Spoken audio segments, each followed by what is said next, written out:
C'est l'idée d'offrir une manifestation un petit peu différente, qui soit à un moment différent, dans un lieu particulier, avec un temps de musique assez court, suivi d'un moment de partage comme celui auquel on vit en ce moment, pour faire une offre dans un lieu qui est ce quartier aussi et dans lequel on est. Voilà, c'était vraiment l'idée d'offrir quelque chose de tout à fait nouveau.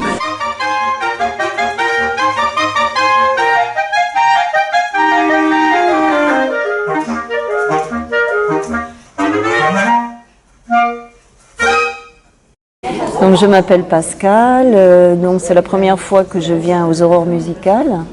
Donc je suis toujours à l'affût de manifestations qui me permettent d'être dans la ville à des heures différentes, à des moments différents, dans des lieux différents, parce que j'aime bien capter en fait des impressions. Cette rencontre est incroyable et ça c'est aussi des vertus de la musique.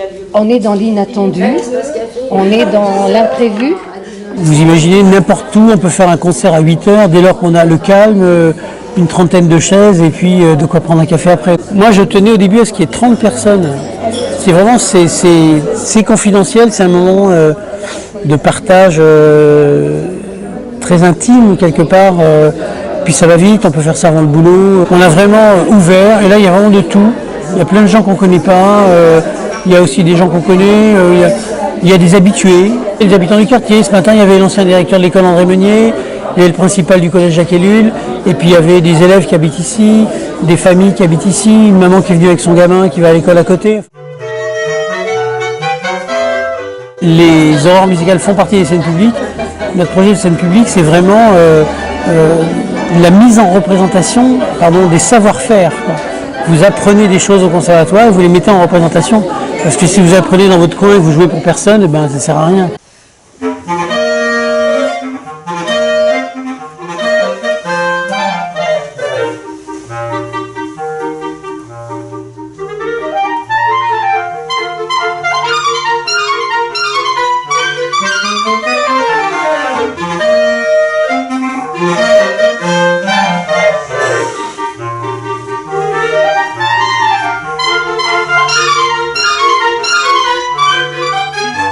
Les gens là, en plus c'est vraiment des gens qui sont motivés pour se lever, pour venir nous écouter avant de faire leur marché ou pour travailler. Donc déjà c'est vraiment des gens volontaires, c'est pas comme si on jouait dans la rue et on imposait un peu aux gens notre musique. Et, forcément quand on fait des gros concerts sur scène ou quoi, on n'a pas le contact avec le public.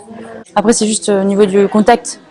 On a plus un contact, un rapport intime avec eux plutôt que sur une grande scène où ils sont loin et on les voit pas forcément. Là, on a fait un répertoire plutôt populaire. Enfin, on a essayé de varier et tout. Donc, du coup, là, le fait de voir les gens qui battent du pied pendant qu'on joue, qui bougent un peu, c'est sympa. Ça montre aussi une autre image du conservatoire. On a tellement d'images poussiéreuses de ces établissements, c'est dramatique. Quand j'ai réuni mon équipe la première fois, je leur ai dit qu'on allait faire des concerts. Au début, je voulais que ce soit 7h30 du matin. Et là, ils m'ont dit, t'as pas d'autres idées que ça? Je sais pas s'il y a un objectif précis, mais j'ai envie de dire d'offrir quelque chose de vraiment d'atypique, quoi.